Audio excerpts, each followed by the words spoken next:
네, 안녕하세요. 오늘도 여러분의 이지쌤입니다. 자, 여러분 이번 시간에 우리 같이요 자주 쓰이는 외래어 좀 알아보도록 하겠습니다. 강의자료 띄워볼까요? 강의자료요. 네, 여러분 늘 제가 말씀드리다시피요 여기서 저랑 같이 외래어 요거 배우는 거는요 공부라고 생각하지는 않으셨으면 좋겠습니다. 그죠? 우리 영어 실제로 강의하는 제 채널에서 영어 공부 열심히 하고 있고, 여기는요 그냥 라디오 듣듯이 그냥 쭉쭉 들으시다 보면요 교양 또 상식 이렇게 쭉쭉 올라가실 수 있으니까요 편한 마음으로 재미있게 즐겨주시면 좋을 것 같습니다. 오늘 요런 단어들 같이 한번 알아보려고 해요. 플랫폼, 티핑 포인트, 워너비, 트렌디, 싱크탱크, 모던, 라포, 햇지, 화이트 칼라, 토사구, 팽, 이렇게 10개 단어 저랑 좀 보려고 하고요. 다음 장 한번 넘어가 보겠습니다. 다음 장이요. 자, 첫 번째 장에 사진이 좀 있어요. 요 세 개의 공통점이 뭘까요? 좀 퀴즈가 너무 어려웠나요? 네, 요거 핸드폰 들고 있는 거는요 핸드폰이 운영되는 시스템을 보여주고 있는 거고요. 여기 위에 있는 윈도우즈라고 써 있는 거는 우리가 컴퓨터 켰을 때 그 시스템이 바로 윈도우죠. 그리고 아래는요 기차역 내지는 지하철역 같은데요 요 녀석들을 다 해서 하나의 공통점이 있습니다. 그게 뭐냐면 바로 플랫폼이라는 거예요. 다음 장 가볼까요? 네, 우리가 시간이 지나면 지날수록 이 플랫폼이란 말을 점점 더 많이 사용하고 있습니다. 원래 이 플랫폼은 어디에 사용되었었냐면요 승강장이라는 뜻으로 사용이 되었었어요.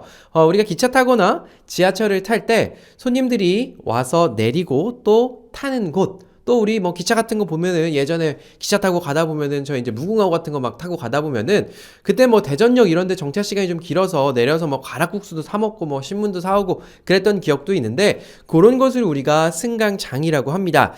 이게 이제 영어 플랫폼을 놓고 보면 이 플랫이라고 하는 게 이 평평하다는 뜻이거든요. 평평한 폼. 뭐 우리 이제 폼도 뜻이 참 여러 가지로 쓰이지만 이제 뭐 평평한 형태의 무언가, 뭐 평평한 형태의 기틀, 기반 같은 뜻이 바로 플랫폼이에요. 평평한 곳에서 사람들이 내리고 탔었습니다. 근데 이게 시간이 지나면서 컴퓨터 그리고 휴대폰이 발전하면서 플랫폼 비즈니스라는 이야기들 우리가 사람들이 참 많이 하고 있어요. 제가 아래에다가 플랫폼에 해당되는 것들을 그냥 생각나는 대로 제 핸드폰 보고 썼더니요 이렇게 많이 있어요. 유튜브, 여러분 보고 계신 지금 이 유튜브도 플랫폼이고요. 컴퓨터에 있는 윈도우, 카카오톡, 당근마켓, 배달의 민족, 쿠팡, 인스타그램 같은 것들 다 넓은 의미에서 플랫폼이라고 볼 수 있을 것 같아요. 뭐냐? 이 플랫폼이라는 건요 사람들이 여기 와서 마치 시장처럼요 누군가는 와서 이런 공급을 하고 또 누군가는 와서 여기서 수요를 하고 그 수요와 공급이 만나는 시장을 만들어주는 걸 플랫폼이라고 생각하시면 됩니다. 유튜브 한번 볼까요? 유튜브 저 같은 일반인이 와서 이렇게 영상을 공급해요. 그럼 유튜브는 어떡합니까? 네, 소비자들한테 제 영상을 보여줍니다. 그러고 나서 유튜브는 거기서 나오는 광고 수익을 가지고 갑니다. 요런 걸 만들어 놓는 게 이제 바로 유튜브 플랫폼이라고 하는데요. 이런 것뿐만 아니고 요즘에 플랫폼들이 너무 많아지고 있고 앞으로는 정말 듣도 보도 못한 플랫폼들도 우리가 사용하게 되게 될 텐데요. 이 플랫폼이라는 말 좀 그래서 좀 알아두시면 좋겠고요. 거기 밑에 보면요. 거래를 원하는 복수의 집단들을 연결해주는 일종의 촉매 역할이라고 돼 있어요.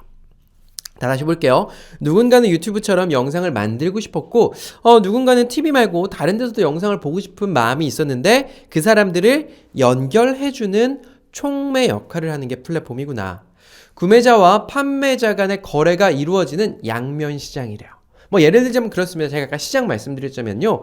시장에 국수집이 있어요. 그 국수집은 플랫폼이라고 할 수는 없습니다. 왜요? 그 국수집은 그 국수집 사장님이 차려서 국수를 맛있게 만들어서 손님들한테 팝니다. 그러니까 그 국수집 사장님은 소비자만 끌어모으면 돼요. 이건 양면 시장이 아니라 단면 시장이죠. 소비자만 데리고 오면 되니까. 근데 플랫폼은 어떻게 합니까? 네, 유튜브 같은 데서는 동영상을 만들 사람도 데리고 와야 되고요. 동영상을 볼 사람도 데리고 와야 돼요. 양쪽을 다 데리고 와야 되는 양면 시장이다. 이런 것들을 우리 플랫폼이라고 합니다. 뭐 아까 전에 카카오톡이라고 얘기했지만 카카오톡 역시도 사람들이 일단 카카오톡 많이 쓰게 한 다음에 이 사람들은 어떤 양면적인 활동을 하냐? 네, 이제 카카오톡에 광고가 실리잖아요. 그죠? 카카오톡에 광고도 실리고 또 카카오톡에 뭐 송금하기 기능이나 여러 가지 것들이 실리면서 뭐 일종의 플랫폼으로 성장하고 있는 거예요. 네, 이런 것들을 플랫폼이라고 한다. 뭐 그 밑에 보면요, 법원 경매 정보 플랫폼이라는 것도 있고요, 교육 플랫폼 서울런에 거는 기대, 뭐 이런 기사도 있는 걸로 봐서는 플랫폼이 우리가 실제로 사용하지 않더라도 사회 전반에 정말로 많이 깔려 있고 앞으로도 정말 이거 사실 이 말 모르고는 이 나온 이제 도래할 세계를 살아가기가 좀 쉽지 않습니다. 그죠? 꼭 좀 알아두셨으면 좋겠고요. 다음 장 가볼까요? 네, 다음 장에는요, 티핑 포인트라고 하는 말이 있습니다. 이 티핑 포인트에 대해서 들어보신 적이 있으십니까? 아마 서점에 자주 가시거나 아니면 책에 좀 관심이 있으신 분들은요, 그 서가에 있는 베스트셀러 여기에 티핑 포인트라는 책이 꽤나 오랫동안 올라와 있었던 걸 봤던 것 같기도 한데, 이런 생각 드실 수도 있어요. 우리가 이 티핑 포인트라고 하면, 일단 포인트라는 말은 네, 포인트도 뭐 많은 뜻으로 쓰이죠. 근데 이게 어떤 이제 장소라고 쓰이면 우리 낚시할 때 저기가 포인트야 해서 딱 거기서 낚시 잘 잡히는 데 가잖아요. 그런 것처럼 포인트가요, 티핑 포인트, 팁이라고 하면 이제 뭐 손을 톡톡톡톡 친다는 뜻도 있고, 우리가 마치 배가 기울어지거나 아니면 뭐 이렇게 균형이 되는 것처럼 다 기울어지는 게 바로 팁이라고 해요. 그래서 어떤 게 현저하게 기울어지는 지점을 티핑 포인트를 해석하자면 그렇게 되는 건데요. 현상이 서서히 진행되다가 작은 요인으로 한순간에 폭발하는 게 티핑 포인트래요. 뭐 아주 우리 실생활에 간단한 예를 들자면 우리가 물을 끓여본 적이 있을 겁니다. 물이 뭐 예를 들면 1분 정도 후에 끓는다고 봐요. 아무리 봐도 물에서 기포가 안 생겨요. 차가운 물이 점점 뜨거워지고 있는 건 맞아요. 근데 기포가 안 생긴단 말이죠. 근데 물이 딱 100도 근처에 오는 순간 어떻게 됩니까? 보글보글 하면서 이 액체였던 녀석이 기체로 바뀌는 거죠. 물이 수증기로 바뀌는 거예요. 기체로 바뀌는 영역 100도 물이 팔팔팔 끓는 그 티핑 포인트에 와야 물이 막 끓기 시작하는 거예요. 그것처럼 어떤 현상이 천천히 진행되다가 갑자기 폭발적으로 늘어나는 걸 그 지점을 티핑 포인트라고 해요. 예를 들자면 이렇습니다. 이게 69년도에 미국에 있는 한 교수님이 쓴 논문에서 나왔던 말이라고 하는데요. 그분이 요걸 연구했대요. 60년대에 미국 백인들의 도심 이주라고 되어 있는데요. 가만히 살펴보니까 미국에서 백인들이 어떤 도시, 뭐 이런 도심에 몰려 살다가 특정 인종, 이제 그 당시에는 이제 흑인이었죠. 흑인이 그 도시로 이사를 오고, 뭐 100명 중에 흑인이 한 명이었을 땐 괜찮았던 것 같아요. 뭐 예를 들자면 딱 어떤 수준, 그러니까 100명 중에 흑인이 10명, 도심의 인구가 10% 정도 흑인이 되는 순간 어떻게? 이 백인들이 다른 데로 이사가 버린대요. 그 도심 이주하는 그 특정 퍼센트가 있는데 이 퍼센트가 다른 도시들도 다 비슷했다라고 합니다. 그래서 뭐 백인이 100명 중에 1명, 2명 있으면 아무도 신경을 안 써요. 근데 이게 10%, 11% 되는 순간 폭발적으로 흑인이 늘어남과 동시에 백인들이 떠나버리는 그 지점이 바로 티핑 포인트였다. 그래서 나온 기사가 티핑 포인트, 유행은 한순간에 온다라고 해요. 저 같은 경우는 딱 보시면 아시겠지만 크게 유행을 따라가는 타입은 아닙니다. 학창시절에도 그랬던 것 같아요. 학생 때도 이렇게 뭐 크게 유행에 뒤처지는 건 싫었어도 막 먼저 따라가고 이런 건 잘 아니었는데, 예전에 보면 젊은 남자친구들이 바지통 좁은 거 많이 입고 다녔잖아요. 그래서 제 바지들은 아직도 통이 좀 좁거든요. 근데 요즘 같은 경우는 젊은 친구들이 청바지 약간 좀 통 넓은 거 많이 입고 다닌다고 하더라고요.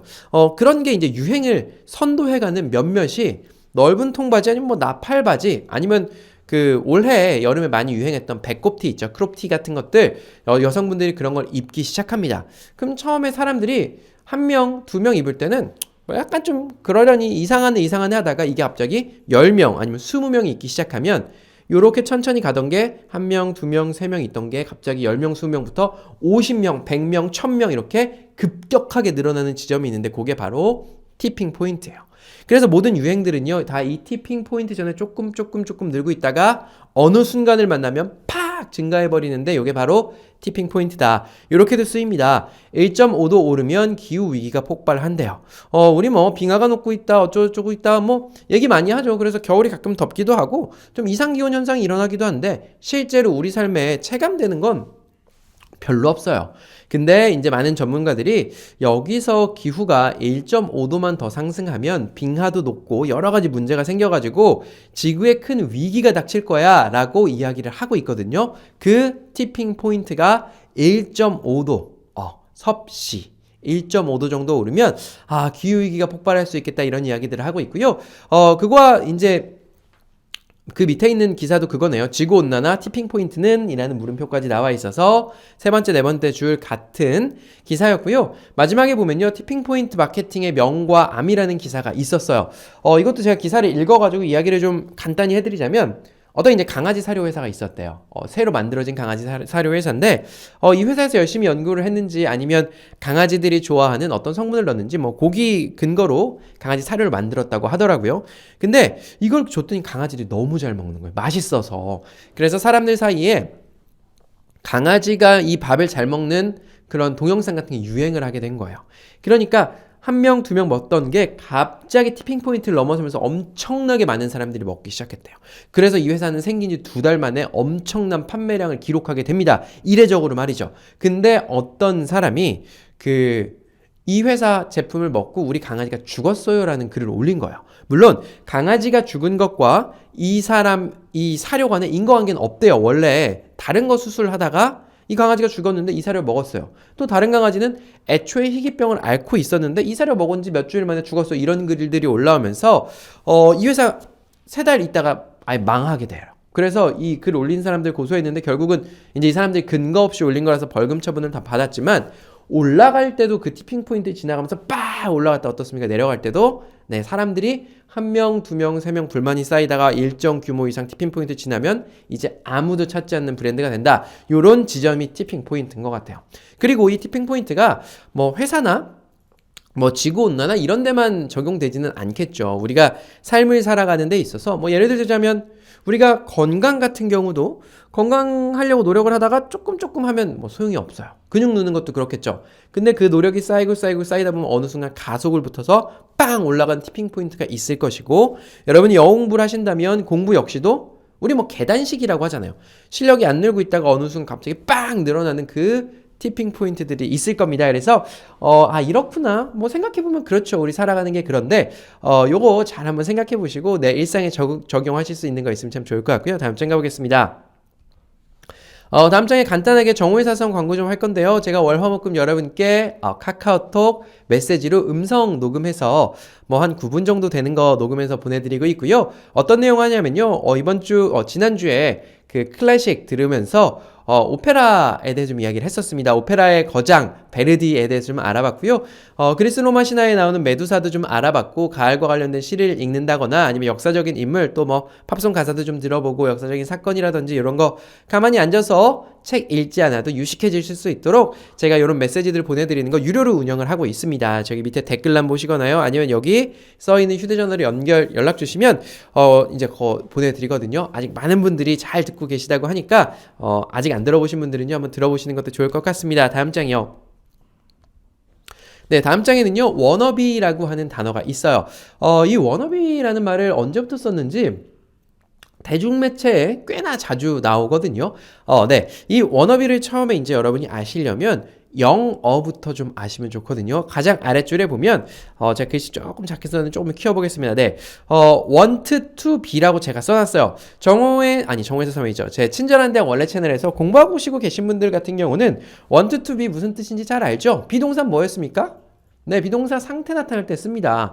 want to는요, 어떤 걸 하고 싶다. 그래서 want to be는 어떤 상태가 되고 싶다는 거예요. 뭐 예를 들면 want to be a doctor 하면 뭐 나 의사 되고 싶어요. 뭐 이런 뜻이거든요. 그런 것처럼 wanna be 어떤 상태가 되고 싶은 want to를 줄여서 wanna라고 읽는데 요걸 다 붙여서 우리나라 사람들이 wannabe라고 이야기를 하기 시작한 거죠. 물론 이제 이게 해외에서 wannabe라는 말이 촉발됐고 이걸 이제 우리나라 사람들이 쓰기 시작해서 이게 뜻이 뭐냐면 닮고 싶은 사람의 패션이나 행동을 따라하는 게 바로 워너비예요. 나 어떤 워너비가 되고 싶어 이런 식으로 쓰여요. 뭐 예를 들자면 여성들의 워너비 어떤 사람 이렇게 있어요. 뭐 예를 들자면 우리 뭐 여성들이 되고 싶어하는 사람 또 뭐가 있을까요? 뭐 예를 들자면 스포츠 스타, 뭐 김연경 선수 아니면 그 김연아 선수 이런 사람들 보고 와 진짜 저 사람은 여성들의 워너비야라고 이야기해요. 마치 저 사람이 가지고 있는 위치와 패션, 뭐 또 말하는 방식 이런 거 담고 싶다고 해서 워너비라고 얘기해요. 뭐 MZ세대의 워너비 어떤 연예인 뭐 이런 기사도 있어요. MZ세대 20, 30대죠. 식단과 운동으로 다져진 워너비 몸매. 워너비 여성 운동복 픽4. 그러니까 여성들이 입고 싶어하는 그런 운동복 4개인 거죠. 뭐 이런 식으로도 쓰인 거죠. 사람한테 저 사람 여성들의 워너비야라고도 쓰이지만 어떤 물건, 야, 저 물건 진짜 워너비야, 갖고 싶어. 뭐 남자들의 로망 어떤 차, 여자들의 로망 어떤 뭐 이런 거 그런 이야기 할 때 워너비라는 말 쓰이고요. 부드러운 카리스마, 남성들의 워너비 어떤 연예인 이야기 있었고요. 어른들의 워너비 직업은 여전히 공무원이래요. 아이들의 직업이 아니라 어른들이 봤을 때 어떤 직업이 좋겠다? 어른들의 워너비 직업은 공무원 이렇게 있어요. 자, 워너비라는 말 어떤 뜻인지 좀 잘 아시겠죠? 요새 젊은 친구들 많이 쓰니까 한번 쓱 들어보시면 좋을 것 같고요. 다음 장입니다. 네, 다음 장에는요, trendy라고 하는 단어가 있어요. 우리는 예전에 트렌드라는 단어 같이 한번 알아본 적 있죠. 우리가 같이 알아보지 않았더라도 사실 이 트렌드라고 하는 말은 좀 알고 계셔야 되죠. 그죠? 트렌드는 제가 밑에 써놨습니다. 가장 아래요. 추세나 동향이에요. 그렇습니다. 제가 아까 뭐 요새 젊은 친구들이 이제 좀 통이 두꺼운 바지를 입고 다녀요 라고 이야기를 드렸었는데 뭐 통이 두꺼운 바지를 입는 게 어떻게 보면 트렌드일 수도 있고요. 뭐 코로나 시절이 되니까 요즘 골프 산업이 엄청나게 그 호황이라고 하잖아요. 코로나 시절이 되니까 골프장을 가는 거, 골프를 치는 것이 하나의 젊은이들의 트렌드가 되었을 수 있습니다. 그리고 또 집에서 보내는 시간이 많다 보니까 넷플릭스라든지 이제 우리나라에 전식 런칭된 뭐 디즈니 플러스처럼 어떤 집에서 영화나 어떤 거 보는 게 트렌드가 됐을 수도 있어요. 사람들이 하는 뭐 흔히 말하면 그냥 유행이 되겠죠. 그거를 트렌디 형용사로 바꾸면 최신 유행의라는 뜻이 바로 트렌디예요. 그래서 우리는 어떻게 이야기하느냐? 여기 되게 트렌드해라고 얘기 안 하고 여기 되게 트렌디해라고 얘기하거든요. 어느 장소에 가면 와 여기 되게 트렌디하다. 네 옷 스타일 되게 트렌디해라고 이야기하는데 트렌디는 뭐다? 유행하는 스타일이 트렌디구나. 그렇게 생각하시면 돼요. 트렌디하다라고 얘기하는 게 유행하는 무언가를 했구나. 한번 볼까요? 트렌디한 겨울 스타일링. 겨울에 옷을 입어요. 근데 그게 어때요? 트렌디예요. 딱 누가 봐도 약간 유행에 신경 썼는데 이거 트렌디하다고 얘기하고요. 트렌디한 골프웨어 한정 판매한답니다. 국내외 트렌디한 카페를 한 자리에 모았대요. 트렌디한 우동 함께 즐겨요. 저도 사실 이거 잘 모르겠어요. 트렌디한 우동을 함께 한번 먹어본 적이 없는데 도대체 트렌디한 우동이라는 건 뭘까요? 네, 제가 한번 그 우동집에 갔는데 그 우동집에서 후추향이 굉장히 많이 나는 우동을 먹어봤던 적이 있거든요. 제가 원래 사실 처음 먹어봤던 우동은 가락국수, 그 이제 휴게소에서 파는 우동 아니면 그 옛날 때 그 생생 우동이었습니까? 생생 우동인가? 그거를 통해서 우동을 많이 먹어봤었죠. 그리고 나서 이제 시간이 지나면서 일본식 우동도 몇 번 먹어봤는데, 그 후추를 막 이렇게 볶은 건지 좀 매콤하면서도 독특하게 좀 그 중독성 있는 맛의 우동이었는데, 그런 우동을 트렌디하다고 하는 걸까요? 뭐 어쨌든 어디서 출시했대요. 요즘 유행하는 우동을 함께 즐겨요. 이런 기사도 있었고요.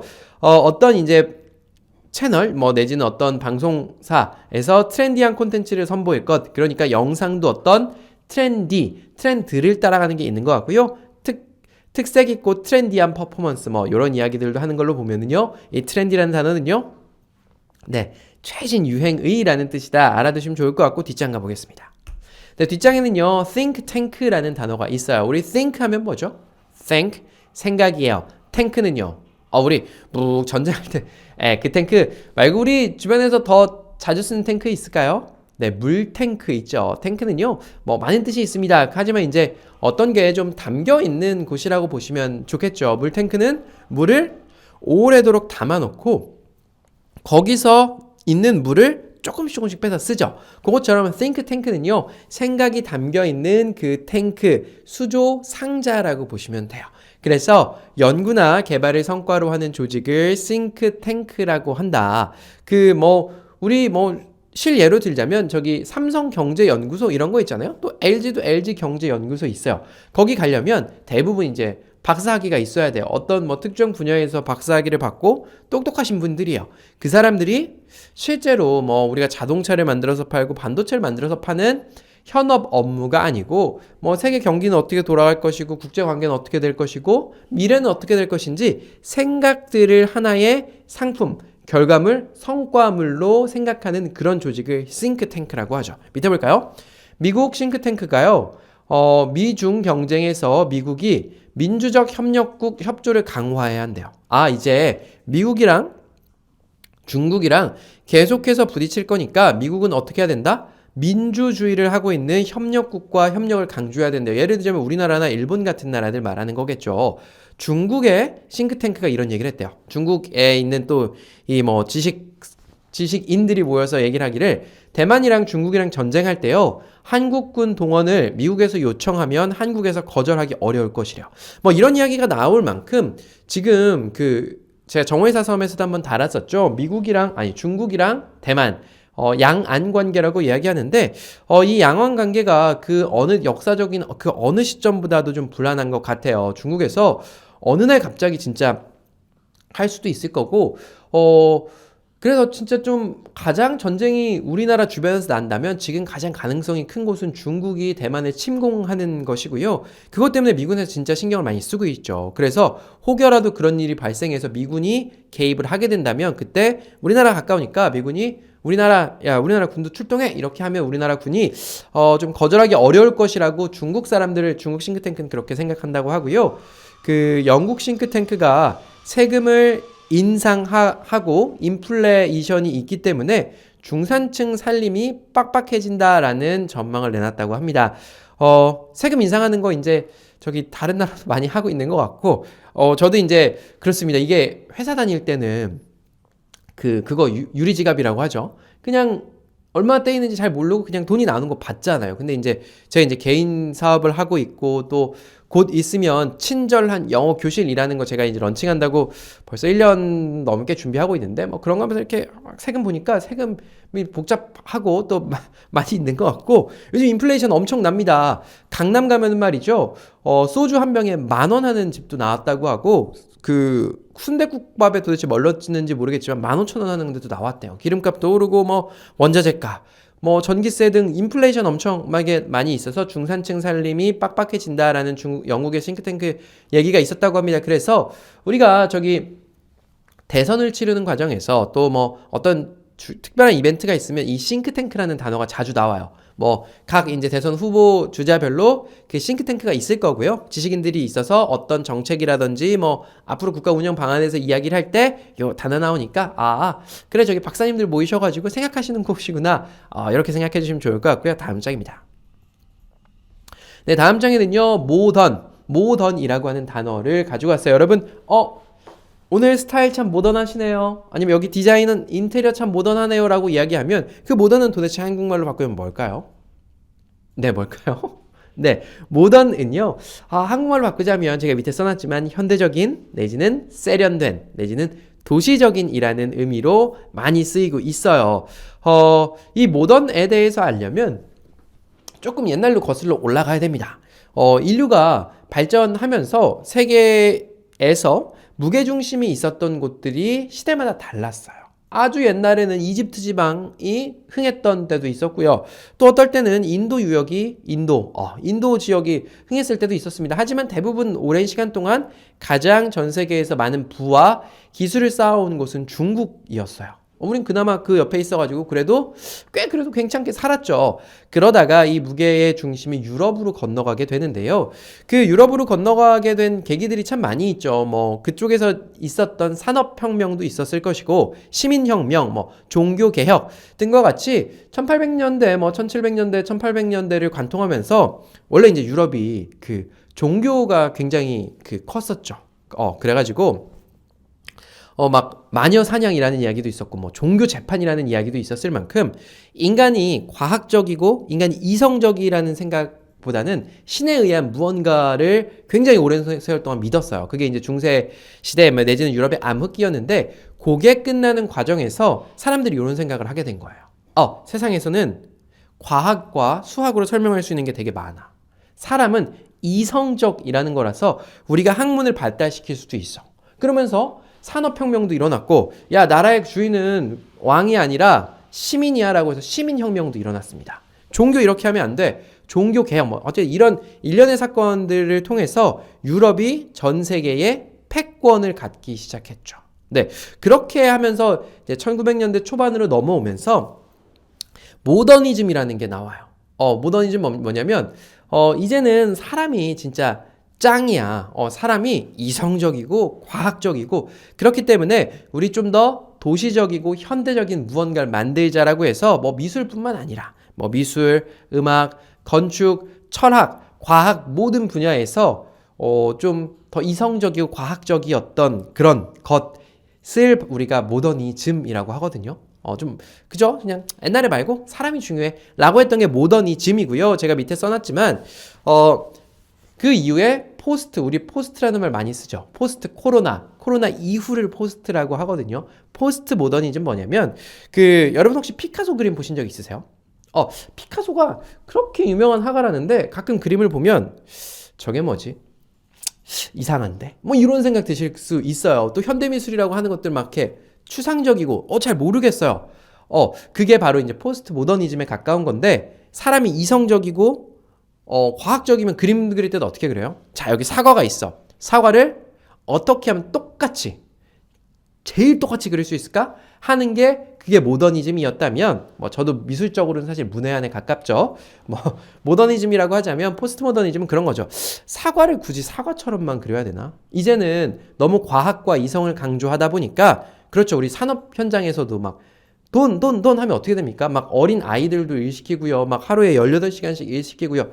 그러면 안 되겠다. 이제 우리 개인에게 조금 더 개인의 감정도 중요하게 생각하고 또 개인의 개성이라든지 다양성 같은 것도 좀 중요하게 생각하자. 막 전쟁 나고 그랬잖아요. 막 서로 땅도 많이 차지하려고 하고 막 1차 세계대전 나고 2차 세계대전 나고 막 식민지하고 그러다 보니까 이제 그냥 우리 인간답게 살자. 그러면서 사과를 보지만 내 마음속엔 사과가 사과 같지 않은 찌그러진 사과를 그려도 괜찮아. 피카소가 그런 그림을 그린 거죠. 그게 바로 이제 포스트 모더니즘이 된 거고요.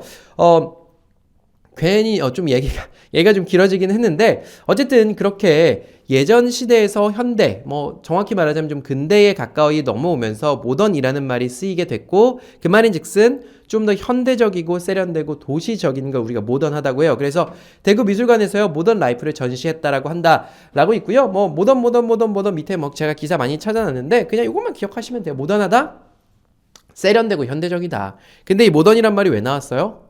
예전에 유럽에서 이런저런 일이 신중심의 문화가 있었는데 사람 중심으로 이성적이고 과학적인 사람으로 얘기하면서 그러면서 나온 게 모던이다. 그 이후에는 이제 사람의 개성과 감성을 중시한 시대가 왔다. 이 정도 알아두시면 아주 그냥 유식해지지 않을까 하는 생각이 들어요. 다음 장입니다. 자, 다음 장에는요, 이 라포라는 말을 좀 알려드리려고 해요. 저는 라포라는 말 사실 몰랐었어요, 예전에는. 근데, 얼마나 됐을까요? 몇 년 전부터 TV나 이런 데 나오면서 라포 얘기가 되더라고요. 예전에 사실 라포라는 말을 아마 특수한 직업에 있으신 분들 아니고는 안 쓰셨을 것 같은데, 요즘에는, 그렇잖아요. 예전에는 정신과, 이렇게 얘기하면 어땠죠? 미친 사람들이 가는 데인가 봐.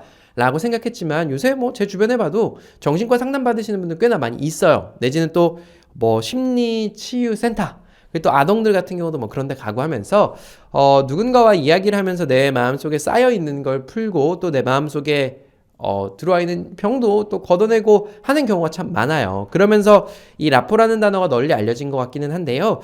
이 라포라는 말이 보통 그런 거죠. 의사라든지 환자와의 관계에서 그 의사와 환자의 간의 신뢰와 친근감이 형성되는 과정을 라포라고 해요. 형성되는 것을 라포라고 해요. 뭔가 그 화학작용이죠. 예를 들자면 그렇습니다. 우리가 병원에 갔어요. 근데 의사 선생님을 보면서 이 돌팔이 녀석 이거 네가 아무리 치료해봐야 나 진짜 낫지도 않아. 이런 생각하면 병이 나을까요? 그게 아니죠. 의사 선생님이랑 이런저런 이야기를 하면서 의사 선생님을 환자는 믿고 또 의사 선생님은 환자한테 최선을 다하겠죠. 그러면서 둘 간의 일종의 신뢰관계 같은 게 좀 생겨요. 그게 바로 라포입니다. 이 라포가 밑에 한번 볼까요? 환자들과 라포를 형성하는 것이야말로 진정한 소통이라고 이제 이거 의사 선생님이 이야기한 거예요. 환자랑 예를 들면 큰 병에 걸려서 병원에 입원했어요. 의사 선생님이랑 환자 간에 서로 간에 신뢰와 믿음이 좀 있어야 된다. 라포가 형성되자 술술 불었답니다. 버티던 이춘재가 입을 어떻게 열었나 이런 기사가 있었는데 그 화성에서 연쇄살인이 있었죠. 그래서 그 범인이 참 오랫동안 안 잡혀서 뭐 살인의 추억이라는 영화도 나오기도 했고 했는데 그 재조사를 하면서 조사관들이 이 범인한테 그 라포를 형성한 거죠. 너 왜 그랬어? 자백해 이게 아니라 이제 개인적인 이야기부터 시작해서 서로 간에 어느 정도 믿음과 신뢰가 형성되고 나면 그 다음에 이야기를 한다. 그 밑에 볼까요? 온라인 수업 물음표 수업 전 일상 나누고 학생과 라포를 형성하라. 아 이제 온라인으로 수업하니까 학생들이랑 선생님을 만날 일이 몇 번 없어요. 그러니까 선생님이 학생한테 이겁니다 저겁니다 얘기해줘봐야 뭡니까? 학생들이 친근감을 잘 안 느껴지면 잘 받아들이지 않는 것 같더라고요. 저도 생각해보면, 그러고 보면 예전에 학교 다닐 때나 학원 선생님들도 가끔 재밌는 얘기 해주는 선생님들이 좋더라고요. 개인적인 이야기 해주는 것도 좋고, 물론 저도 이제 그런 얘기를 해야겠네요. 좀 더 해야겠다는 생각도 들고, 그게 그렇게 하면 친근감을 더 느껴서 교육 효과가 더 높아질 수 있기 때문에 그렇고, 제가 너무 강의 자료 맨날 많이 준비해가지고, 강의 시간에 쫓기느라 그런 얘기 많이 말씀 못 드리는데 어찌되었든 사람과 사람 간에 여러분이랑 저랑 실제로 한 번도 못 본 사이일지라도 우리가 오랜 세월 동안 오랫동안 약속된 날짜의 영상을 보시면서 저랑 어느 정도 라포가 형성이 되셨을 수도 있어요. 그런 뭔가 보이진 않는 화학적인 결합 있잖아요. 우리가 가족 간에도 그렇고 또 먼 친구라든지 어떤 그냥 집 앞에 있는 그 슈퍼마켓 사장님이랑도 좀 화학적으로 좀 잘 맞는 사람들이 있거든요. 뭐 그럴 때 우리가 라포라는 말, 뭐 치료나 어떤 걸 전제로 뭐 친해지는 과정이지만 그것뿐만 아니라 이제 누군가랑 친해지고 신뢰감을 쌓는 관계들을 다 라포라고 하니까 그 정도로 좀 알아두시면 좋을 것 같다. 알려드리고요. 다음 장입니다. 네, 다음 장에는요. 해지라고 나와 있어요. 해지. 여러분 해지 하니까 뭐가 먼저 떠오르십니까? 사람 이름, 해지 사람 이름일 수도 있고요. 아니면 우리 어떤 뭐 청약 통장이라든지 어떤 적금을 해지한다 생각하실 수도 있지만, 이게 한국어 표기 규범으로 보면 해지가 어이예요. 그리고 요걸 대부분 한국 분들은 해지라고 안 하고 했지라고 하거든요. 했지, 어이의 쉿, 해지라고 하는데, 한국말 표기 규범 자체가 해지라서 제가 이제 해지라고 써놨고, 이게 영어로 하면 이제 D가 이제 발음이 잘 안 나서 hedge가 맞는데, 우리나라 사람 보통 hedge라고 얘기합니다. hedge가 뭐냐면, 가격 변동에 따른 위험을 줄이는 것을 hedge라고 해요. 예를 들자면 이렇습니다. 여러분 지금 일상을 살아가시면서 어떤 위험을 가장 크게 생각하고 계세요? 앞으로 어떤 위험들이 있을까요? 아니면 지금 재산에 한정해 보겠습니다. 내가 그동안 살면서 재산을 어느 정도 모았습니다. 모았는데 그 재산에 대해서 어떤 게 가장 걱정이세요? 어떤 위험이 가장 큰 것 같으세요? 뭐 예를 들자면 저는 영끌 해가지고요. 은행에 대출이 많아요. 영끌해서 집을 한 채 샀습니다. 제 재산은 집밖에 없는데 이 집값이 떨어질까 봐 걱정이 많아요. 하시는 분들도 계실 거고. 아니면 뭐 다양한 그 고민들이 있으시겠죠. 제가 회사에 다닐 때는 저희 회사에 약간 이런 고민이 조금 있었던 것 같아요. 회사에서 수출을 해요. 아니면 뭘 팔아요. 근데 저희 회사는 달러로 결제하는 게 그 기준이었어요. 보통 이제 외국 회사들이랑 거래를 하기 때문에 팔면 무조건 달러를 받아요. 달러를 받으면 좋은 점이 있을까요? 네, 때로는 있어요. 달러의 가치가 상승해요. 원래는 1달러에 1,000원이었는데 1년이 흘렀더니 1달러에 1,200원이 됐어요. 그러면 난 가만히 있는데 우리 회사의 수익은 20% 더 올라갑니다. 반대의 경우는요. 네, 1,200원이었다 1,000원으로 내리면 속상한 거죠. 우리는 이만큼 팔았는데 갑자기 우리 회사에 벌어들인 돈의 숫자가 줄어드는 거예요.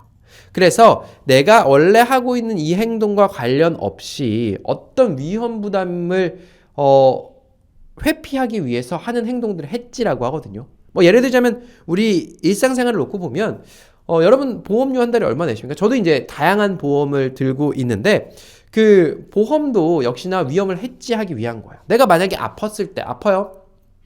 일을 못 합니다. 그럼 어떡합니까? 네, 보험사에서 돈을 저한테 주는 거죠. 아파요? 그래서 치료할 돈이 없어요? 그럼 보험사에서 돈을 받기 위해서 우리는 보험을 미리 들어놓고 그런 것들을 hedge라고 이야기하는 거예요. 어떤 위험 상황에 대비하기 위해서 어떤 행동을 미리 해놓는 거 해지라고 하는 거죠. 밑에 볼까요? 인플레이션 해지 수단으로 디지털 금인 코인이 뜬다라고 되어 있어요. 이건 이제 좀 해석하기 힘들죠. 경제를 전혀 모르시는 분들은 해석하기 힘든데 좀 쉽게 설명드리자면요. 인플레이션 물가가 오르는 거예요. 여기 있는 제 핸드폰이요. 이게 뭐 처음 샀을 때 뭐 한 100만 원 정도 했겠죠. 근데 갑자기 이게 150만 원이 됩니다. 짜장면이요 5천 원이었는데 이제 짜장면 7천 원 내고 먹어야 되는 거예요. 그게 바로 물가 상승 인플레이션이에요. 그러면 이게 물가 상승되면 안 좋은 게 뭐죠? 내가 갖고 있는 돈은 그대로인데 물가가 비싸지니까 상대적으로 내 돈이 가치가 없어지는 거예요. 그렇기 위해서 이 인플레이션이 올 걸 대비해서 사람들이 해지 수단으로서 코인 같은 거 산다는 얘기죠. 그 밑에는요, 어떤 미국 전문가가요, 인플레이션 해지 수단으로 비트코인을 선택하는 거 위험한 전략이다. 그래서 양쪽으로 의견이 갈려요. 왜냐면 이게 적절한 인플레이션, 물가 오르는 거에 대해서 적절하게 해지를 해서 적절하게, 그쵸? 내가 이제 너무 물가가 올라가는 걸 걱정하니까 내 돈도 같이 올려야지 해서 잘 되면 돈 벌어서 손해를 안 보겠지만 인플레이션도 됐는데 그 가격이 떨어지기까지 혹시라도 한다. 그러면 당신 더 힘들어진다. 뭐 이런 얘기였고요. 어떤 은행에서 환해지 뭐죠? 외환 해지예요. 그죠? 외환 해지도 비대면으로 하고요. 하이닉스가 내추럴 해지를 했는데 그게 옳았다고 합니다. 이 내추럴 해지라는 건 뭐 정확한 용어인지 모르겠어요. 신문 기사에서 이제 그렇게 쓰고 있는데 이제 해지 안 한 거죠. 그냥 내추럴하게 그냥 둔 거예요. 내추럴하게 그냥 뒀더니 그 환율이 올라서 이익이 많아졌다 뭐 이런 이야기고요. 뭐 여기까지는 아실 필요 없다. 다만 해지라는 것 자체가 어떤 위험을 줄이기 위해서 하는 행동이다. 뭐 예를 들자면 그런 거예요. 경제적으로 보면 내가 삼성전자 주식을 샀어요. 삼성전자 주식을 샀는데 삼성전자 주식이 떨어지면 어떡합니까? 보통 사람들은 떨어졌네. 이렇게 하지만 그 투자사들 같은 경우는 반대로 떨어져도 돈을 벌 수 있는 상품을 좀 미리 구매해 놓습니다. 선물 옵션을 구매해 놓으면 올라도 어느 정도 괜찮고 내리면 또 여기서 벌 수 있는 돈을 또 가져가는 뭐 그런 이런 상충작용할 수 있는 것들을 하는 것이 바로 해지다. 다음 장이요. 네, 마지막 두 개고요. 마지막 두 개에 있는 첫 번째 여기 단어는 화이트 칼라예요. 자, 여러분 화이트 칼라라고 하면 어떤 생각 나세요? 흰 색깔, 흰색, white.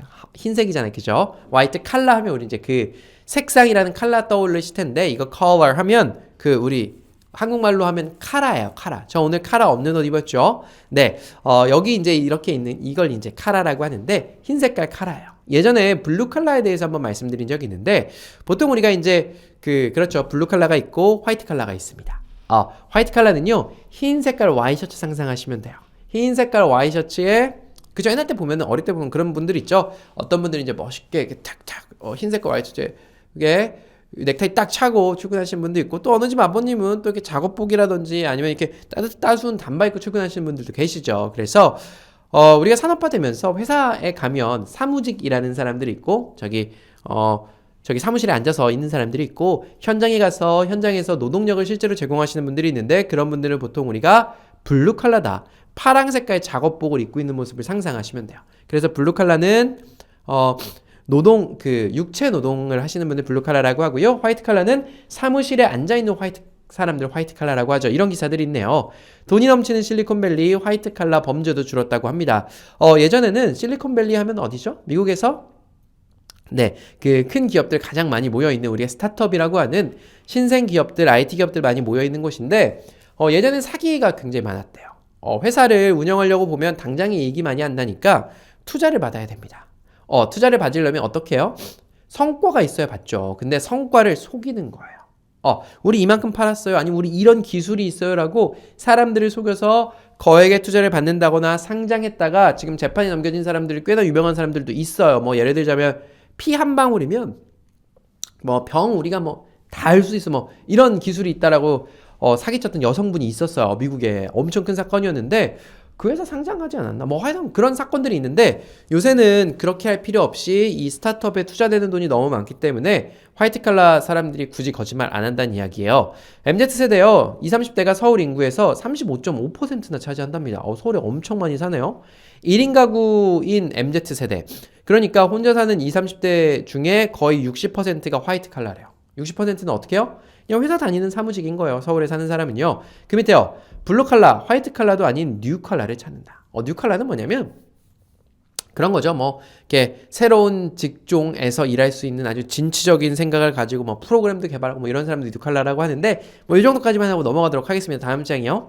자, 마지막에 여러분이랑 같이 한번 알아볼 이야기는요. 토사구팽 이야기입니다. 이거 좀 그냥 한문으로만 읽어드리면요. 그 토끼토죠.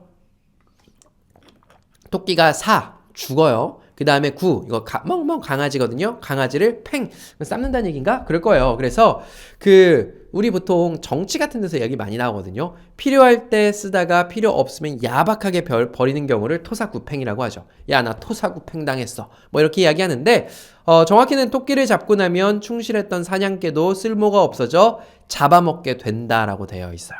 그러니까 그런 거죠. 우리가 봤을 때 어떤 사람이 뭐 이렇게 누구랑 같이 동업을 했어요. 근데 성공하고 났더니 막 뭐 안 좋게 한다든지 아니면 정치를 했어요. 이 사람 때문에 이렇게 잘 됐는데 실제로 막 뭐 대통령이 된다든지 어떤 높은 뭐 장관이 된다든지 높은 자리에 올라갔을 때 토사구 해버릴 수도 때도 많거든요. 사람이 그러는 경우들이 있고 실제로 이 토사구팽이라는 사자성어가 유래된 데에는 다른 이유가 있었지만 실제로 유명해진 데는 이 한나라를 세운 유방과 한신의 이야기가 굉장히 좀 유명합니다. 이 한나라라고 하면 우리 초한지가 초나라랑 한나라랑 싸운 거죠. 초한지. 그리고 유방과 항우의 싸움은 이제 좀 널리 알려져 있는데 그 중에서도 이 유방이 한나라를 세워서 나라를 이제 통일하고 나라를 세우는데 가장 큰 공을 세웠던 사람이 한신이라는 사람이 있었습니다. 1등 공신 한신을 초나라의 왕이라고까지 책봉하면서 1등 공신이니까 개국 공신이니까 이렇게 어떤 자리를 줬어요. 근데 유방이 이제 어떤 생각이 들까요? 쟤한테 큰 자리를 줬더니, 그러니까 천하를 통일할 때는 서로 막 싸워야 되니까 서로 얼마나 막 술도 마시고 막 죽음의 그걸 넘어가면서 사선을 넘나들면서 싸움을 하고 얼마나 고통을 같이 겪고 나누면서 살았겠습니까? 근데 나라가 딱 다 통일이 됐어요. 왕이 딱 됩니다. 왕이 되고 나니까 이제 마음이 좀 바뀐 거예요. 저 녀석 한신 쟤 진짜 뛰어나는데 알잖아요. 같이 싸워봤으니까. 제가 나쁜 마음 먹으면 혹시 내가 위험한 거 아니야? 이런 생각이 유방이 이제 든 거죠. 그래서 언젠가 배신하지 않을까 걱정을 했는데 그때 마침 이 한신이라는 사람한테 옛날에 항우랑 싸울 때 있었던 종림회라는 사람이 찾아왔나 보더라고요. 그래서 이 유방이 얘기합니다. 야, 너 종림회 한신이랑 종림회랑 친구야. 너 종림회 있잖아. 걔 나쁜 놈이니까 걔 죽여버려. 이렇게 얘기를 한 거예요. 그랬더니 한신이 뭐라고 하냐면 근데 얘 내 친구라서 도저히 좀 죽이기가 좀 곤란하다고 거절했습니다. 그때 이제 둘이 서로 사이가 좀 안 좋아지고 그래서 결국 한신이 친구인 종림회를 뵈서 유방 앞에 데리고 갔는데 결국 어떻게 됐을까요? 당했습니다. 당했어요. 그래서 한신이 결국 날아가고 그때 이제 이야기를 토대로 우리가 같이 어떤 일을 열심히 이렇게 하다가 벌어지는 경우 정치에서 참 많이 쓰이죠. 토사구팽 당했다라는 이야기를 써서 요 사자성어까지 좀 알려드렸고요. 오늘도 뭐 그냥 이야기 조금 하다 보니까 벌써 40분이 다 갔네요. 끝까지 들어와 주신 여러분들께 좀 감사드리고요. 오늘 강의도 에이지쌤 도움됐어요. 즐거웠어요 라고 얘기해 주신다면 저한테는 아주 큰 힘이 될 것 같고요. 오늘 강의는 여기서 지르도록 하겠습니다. 여러분 감사합니다.